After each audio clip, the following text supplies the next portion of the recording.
From the Samira Foundation, this is Demystifying NMO and MOG, where we bring together the world's foremost experts, the doctors dedicated to studying it, and the patients who live with it every day. With support from Genetech.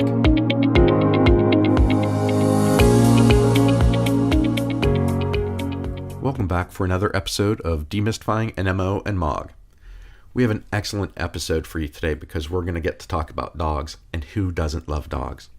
For many of us, dogs are an important part of our life, whether they're just a pet or they're a working dog. They just make life better. So I had started training dogs a few years ago, and when I go out in public, I see a dog and I look at it through a different lens now. Now, more and more, we see dogs everywhere that we go.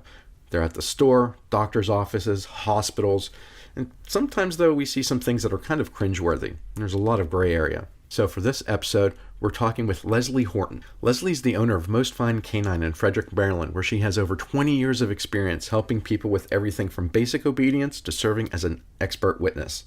But she specializes in training service dogs for people with disabilities from MS, deafness, and spinal cord and traumatic brain injuries. She graduated from a dog training program and holds multiple certifications, and she belongs to the International Association of Canine Professionals, where she was inducted into their Hall of Fame. She's also served with a U.S. Department of Transportation work group looking at service dogs and ESAs on airlines and the Airline Access Carriers Act. Leslie's an RN and the coordinator of Inova Fairfax Hospital's Animal Assisted Care Program, where she oversees teams of handlers and dogs at their 4-hospital campus. If all of that didn't make her the perfect guest to tackle this topic, I also want to mention that one of the dogs that she has is a mobility service dog that helps her with her own neurological disabilities. Now, Leslie has experience as a dog trainer, a medical professional, and a patient that gives her incredible insight on a topic that can be pretty confusing and can get people pretty emotional also. It's fantastic having you here. So let's just kind of jump into it. You ready? I'm ready. Thank you for having me. Okay. So first of all, let's start with, what is the difference between a service dog and an emotional support dog? Couple terms I'm going to just start off correcting. Under the ADA, only dogs can be service dogs. And there is an exception for miniature horses.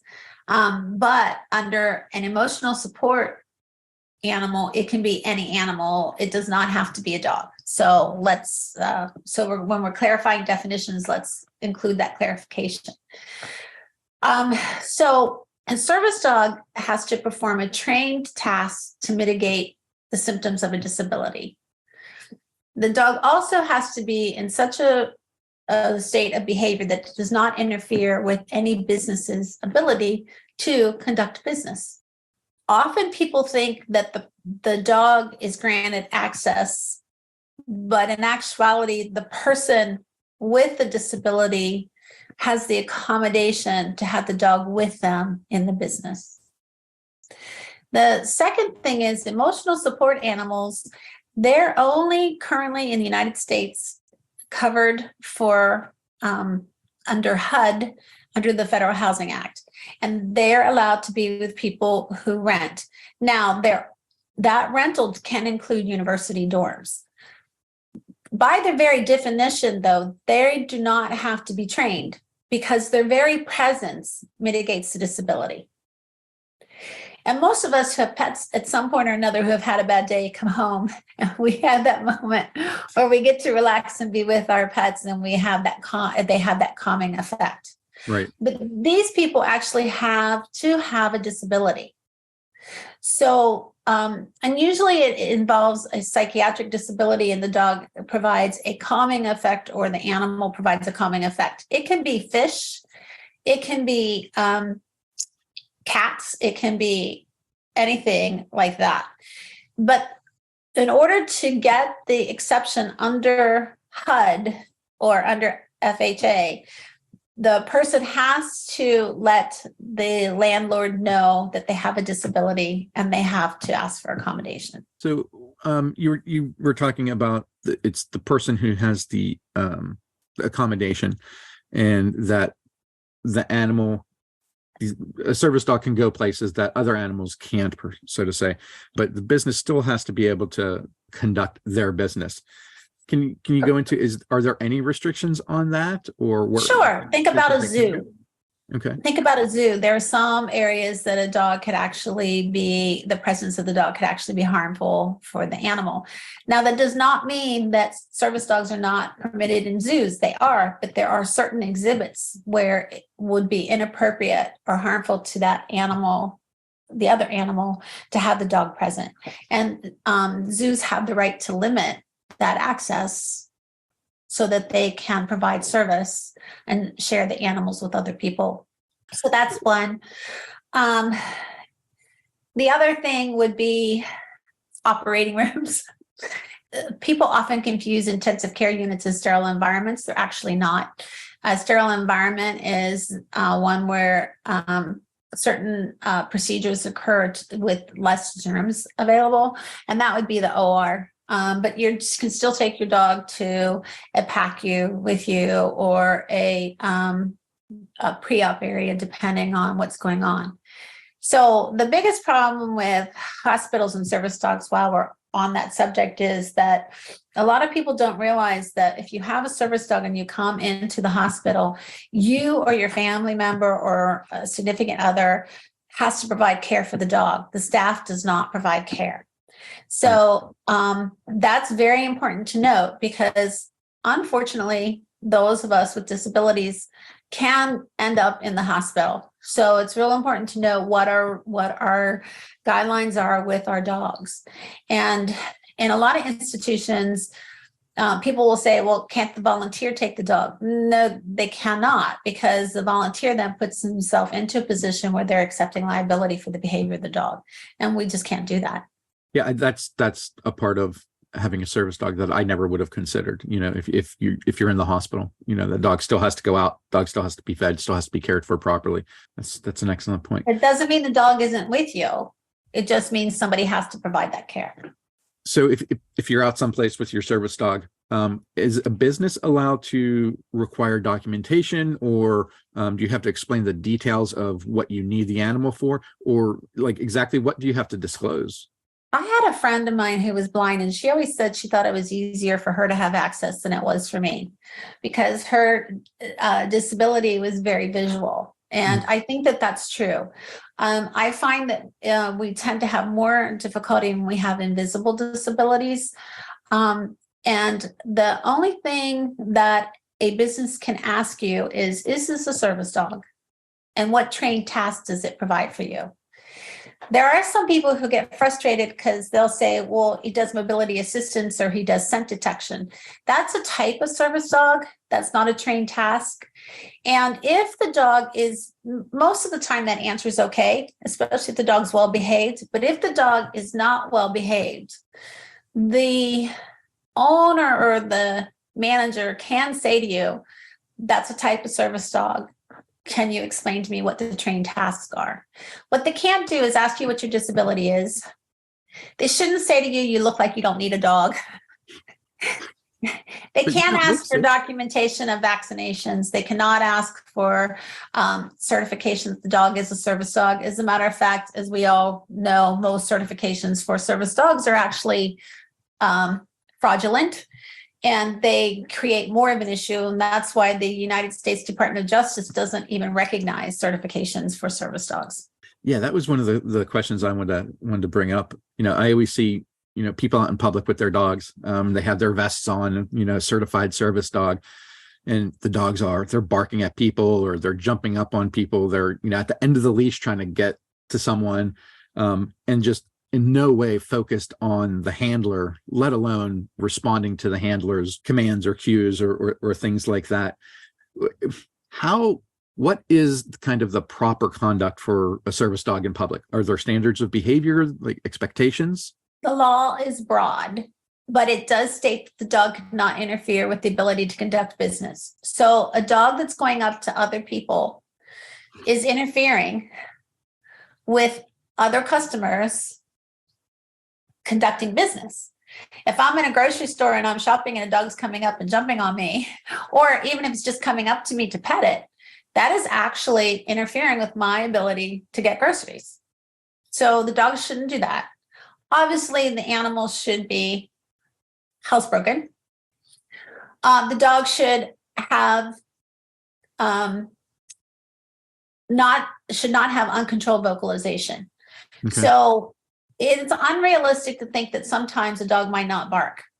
And let me give you an example. You go to Lowe's and you walk by one of the Halloween decorations and it's fixed and all of a sudden it moves and your dog might alert. And if it does, the handler has to control it. So if the handler says, no, knock it off. I used to go, hey, what was that? Let's go see it, because I want him to be used to those kinds of things. Right. So I love this season because this is when I take dogs out and start socializing them to all of these different sounds. But my point is if the dog does vocalize, I have to get the dog under control. If the dog continues to vocalize, then the manager should ask that dog to be removed. Mm-hmm. We're kind of in a double-edged sword right now because a lot of people love their dogs. And there is I'm going to get in trouble for this, but there is a humanizing of our animals. And in that humanizing, people are calling them fur babies and they love them and they want to be with them all the time, but they're not understanding how that affects people with disabilities, nor are they understanding that the behavior of their dogs should be a certain way. And the other dimension of that is businesses, when they do deny, even if they're correct in denying, they're thrown in social media. And so they're kind of like, we're going to get bad press even if we do the right thing. Yeah. So the states are finally putting laws on the books where if you fake a service dog, it's a misdemeanor. You can be charged. The problem with that is it's really hard to prove. Right. So we also live in a world right now that's a little self-focused, and that's unfortunate too because they don't think they understand the effects of what they are doing. Babying an animal and treating it as a human is really an injustice because it's a different species. Right. And so we need to recognize that these are different species and that some of them have very important work to do. And we need to do our part to allow them to do that work and to really help people with disabilities. And I think that sometimes gets missed because people think it's just their dog or they're the only ones that are making the exception.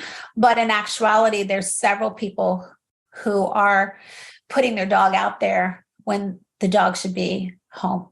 You were talking about some states are enacting laws around fake service animals, service dogs. Other countries, do they have like national standards for service dogs and the U.S. is just kind of behind on it, or still so new that no one's really kind of caught up in terms of like policy?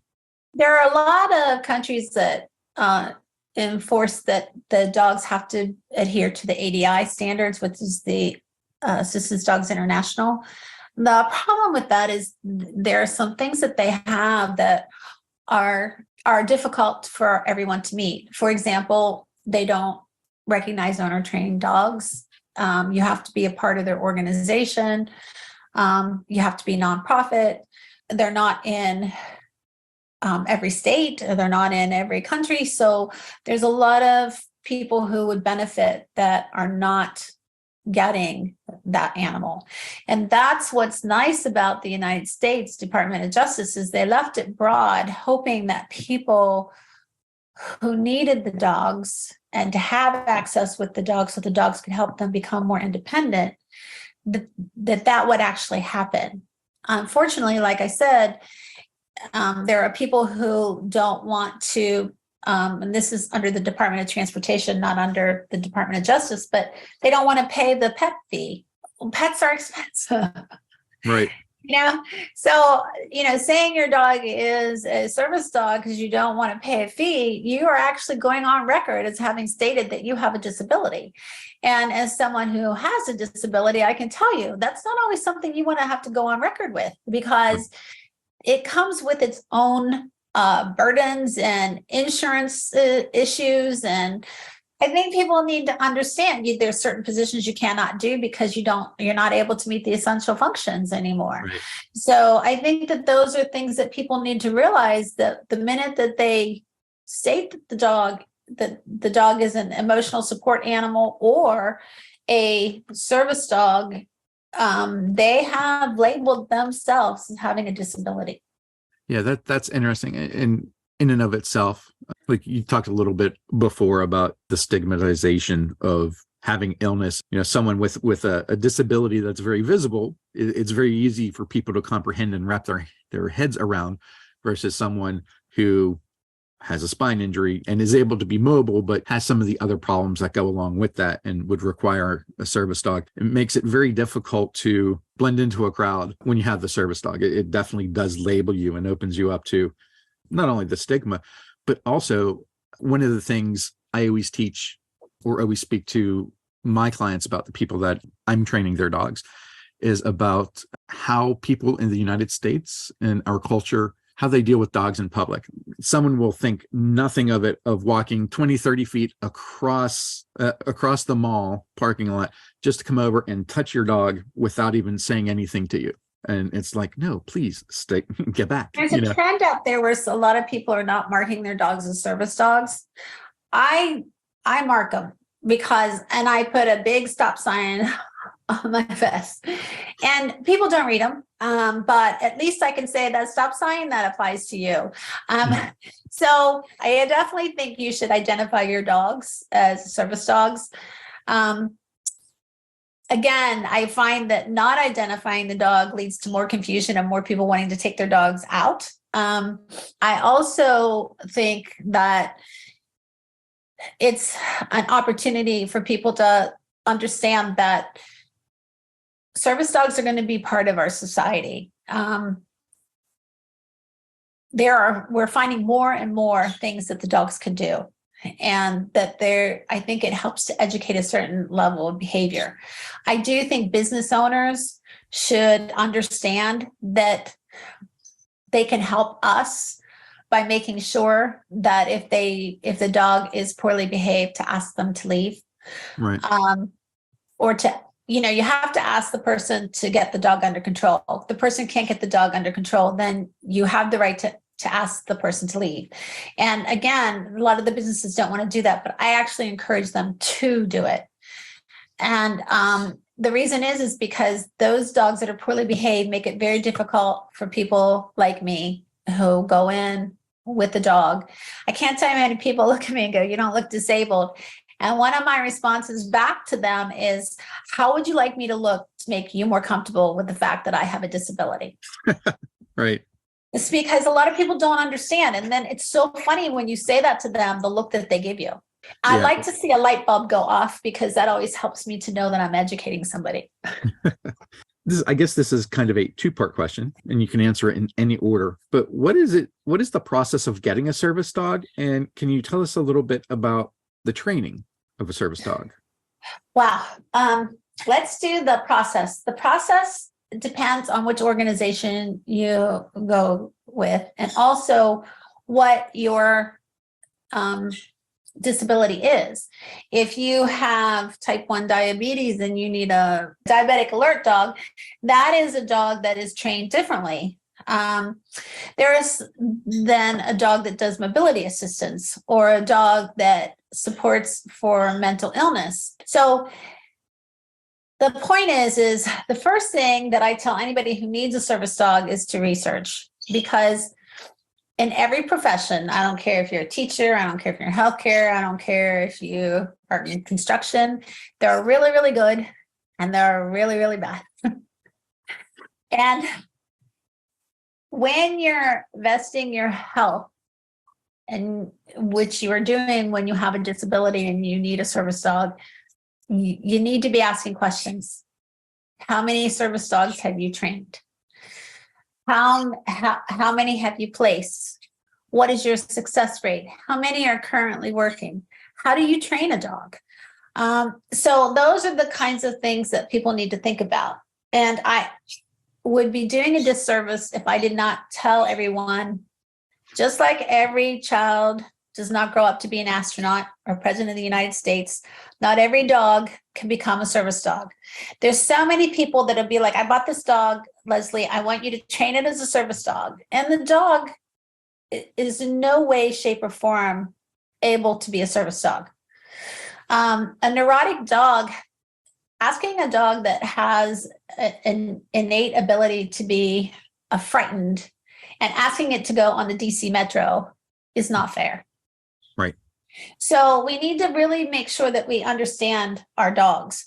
The other thing is they need to know the health of the dogs and where these dogs are coming from, because there's a lot of organizations that are training with rescue dogs. I have no issue with that. I think that's great if the dog has the temperament and they can do it. However, what is the health of these dogs?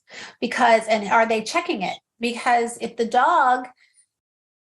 haven't checked for hip dysplasia, you have to remember that dog is walking on concrete floors. When you think about grocery stores, banks, schools, hospitals, office buildings, sidewalks, all of that is concrete.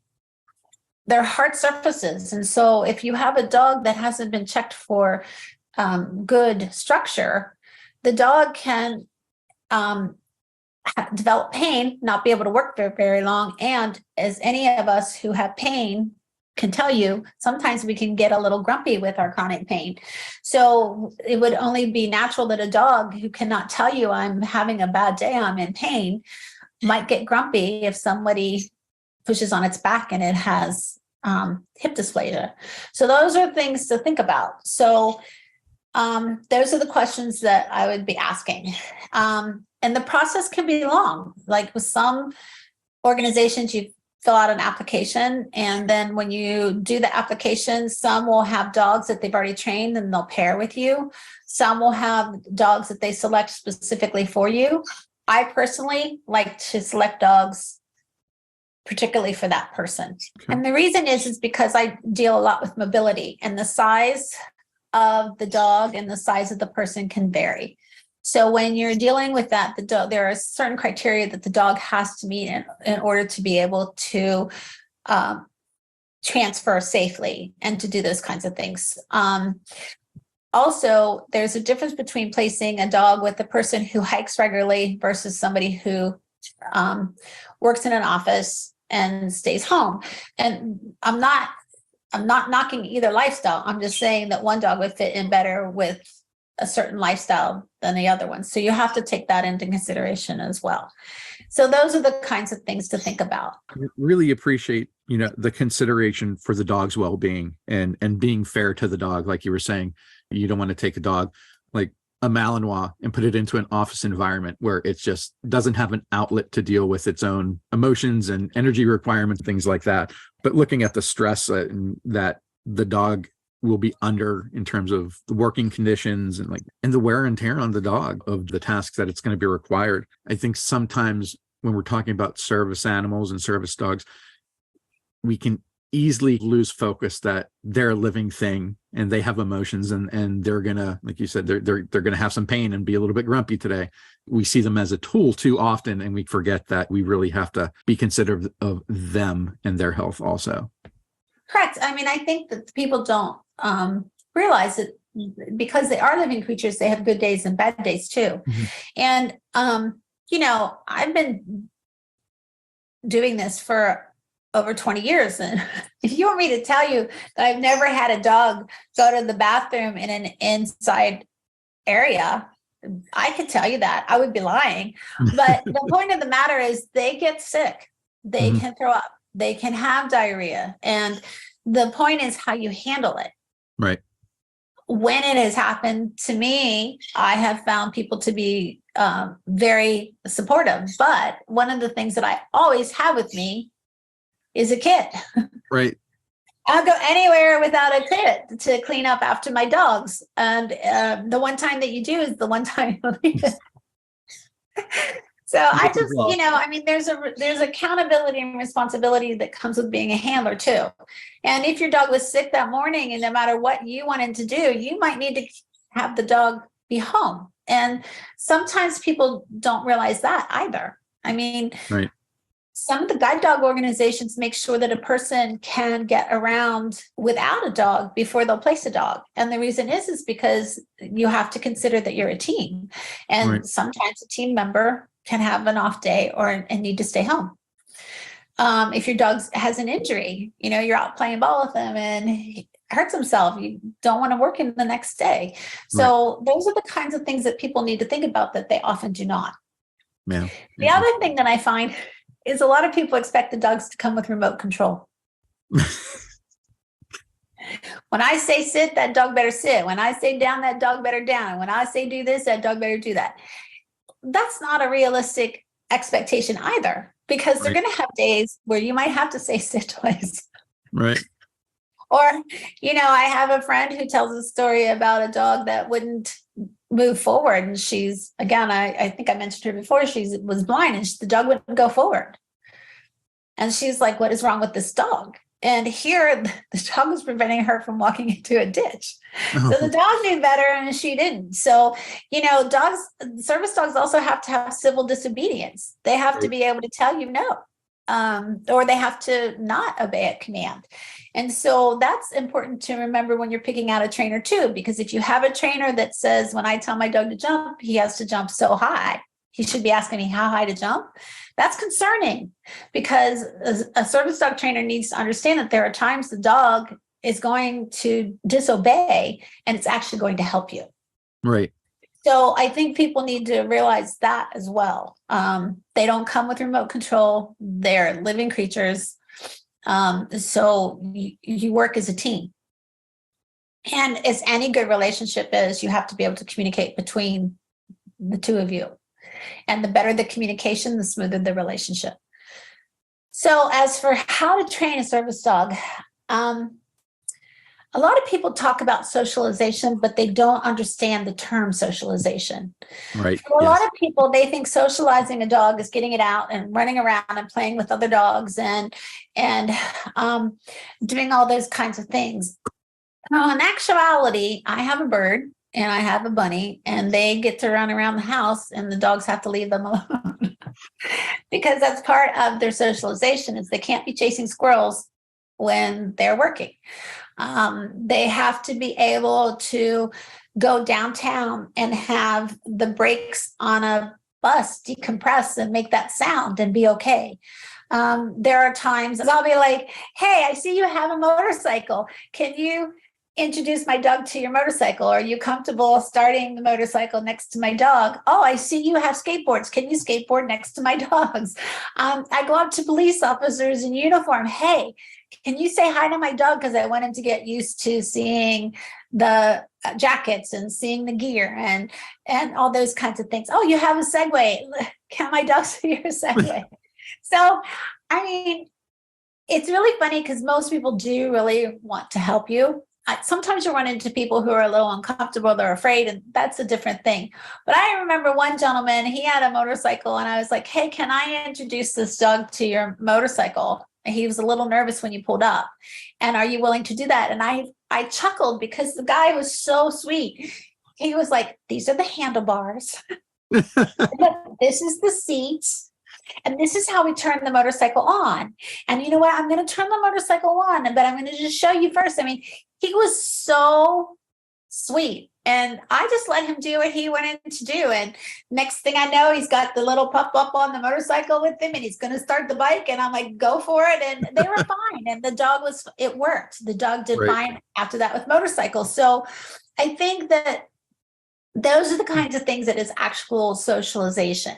And, people avoid crowds, but sometimes you need to put the dog in a crowd. Now, granted, you don't take a dog for the very first time and throw them in a crowd. But they should also be doing public transportation, because there's very few of us who have never been on a bus or a people mover or a metro at one time or another, something that we've had to use. So the dogs have to be comfortable getting on and off those things and being safe. Elevators, floors with, I call them invisible walls. They have like the glass walls and the elevations there, and you take the dog next to the window and they're like, ain't no way I'm going over there. So you have to teach them that it's safe and that they're going to be comfortable. And those are all part of the things that we should be socializing dogs for. It's not just about going up to people and being able to play with dogs. It's so much more. Kids running by screaming. Love to go to the playground and just sit my dogs there. I also use playgrounds to socialize my dogs. The suspension bridges are great to get the dog used to having an unsteady background. So that is socialization. And so that's very important in any service dog, that the dog is comfortable in those different types of environments. The last thing I socialize on any of my service dogs is every service dog that I train has to fly with me, because I have to laugh because there's all these people go, well, we take the dog to the airport and we have the dog, the airline lets us on and we have the dog sit on the airline and it's all good. But you have no way of knowing how that dog is going to do until you do takeoff. You're in the air and you do landing. And so I will let the airline know, hey, this is the first time this dog is flying. I do have a disability, need to make sure this dog is safe. And the airlines that I work with, they tend to be very kind to me. And I'm fortunate because I live near Baltimore. So I get on a plane at BWI and I go to either Columbus or Pittsburgh for an hour. I go eat lunch and I get right back on the plane and I fly back. It's done in a day. But it's a really good experience for the dogs to actually go through the airport to see what it's like and to go through TSA. And you should be practicing TSA before you ever get there. Again, there's very few of us who at one time or another, we may need to an airplane trip. And so if we do, we need to make sure that our dogs are able to do that with us. And too many people put their dogs on these airlines and the behavior is atrocious. The dogs are barking. The dogs are doing this. I will say that every time I travel, I do work with my veterinarian in case the dog isn't able to travel, that I can medicate to help it get through. Fortunately, I only had one dog that was like really awful on a plane, and the airline was kind with me. They were very gentle. And I worked really hard to get that dog under control. So I think that people need to understand, no matter how well trained a dog is, you have no way of knowing what they're going to do. So that's something that I think should be part of service dog training and the socialization. Then, of course, you can have all that done, but the dog has to perform a trained task. So if you have a seizure disorder and your dog is letting you know that you're having a seizure, but you haven't trained it or shaped that behavior, that dog is technically not a service dog. The dog has to be trained to recognize, to see it, and respond consistently the same way, and then perform the task. So the other part of training service dogs is the performance of those trained tasks. Well, I'm trying to wrap my head around of all of the time and the processing that has to go through in just finding the right dog who can handle the work in terms of their own health, that has the temperament and the ability to be under stress and work through it productively and still continue on and be able to do their job. Well, part of that is also relationship training, but you do check it when you temperament test. Right. Like I temperament test my litters. So before I purchase a dog, I do things like put them on a small teeter-totter. I put them in a little, I forget what it's called. It's a little dome thing that shakes. And I want to see how they do. I want to see if they have a retrieve. I want to see if they have ball drive. I don't want the dog that's taking the toy from me and shredding it and taking off from me. I want the dog who wants to pick up the toy and is okay with me with them, because, one might make a really good police dog. Right. But the dog that makes a really good police dog may not make a really good service dog. So, and you don't want the dog that's in the back in the corner, but you don't want the dog that is necessarily the crazy one either. You want kind of the dog, like you pop up an umbrella. How does the dog do around an umbrella? If you cover their head with a towel, how do they do? Do they Right. cry? Do they freak? And what do they do when you change the surfaces that they walk on? So you can kind of test. Even at that, you're only getting what that dog was that particular day. But you can stack the deck in your favor. And so does the breeder have these parents thrown service dogs already? Does the breeder have a really good reputation? Is the health testing done? I have used rescue dogs. I have one that came from somebody else, but the dog, the first thing I did when I got him was I had him x-rayed. Are his hips and elbows good enough to do the job? And he's going to be a great service dog. But I usually tend to buy from breeders who have produced service dogs, and they do the required genetic testing and the health testing. And so you're paying a lot of money for your dog coming out of the gate. When you pay for a well-bred dog, you're paying. Absolutely. And it's not 300. Right. You're paying.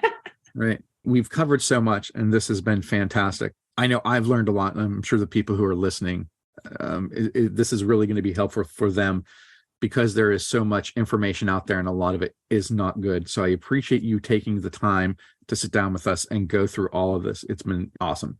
Where can people find more about you and what you do in your work? mostfinecanine.net is my webpage, and that's always a good place to start. I also run therapy dog program, the animal assisted care program at Inova. So people can find me running around there. So any questions that people have, I'm pretty good about answering. And I might not get to you right that moment, but I'll get to you within a day or two. Wonderful. Again, thank you very much. And I appreciate your time spending it with us. Thank you for having me.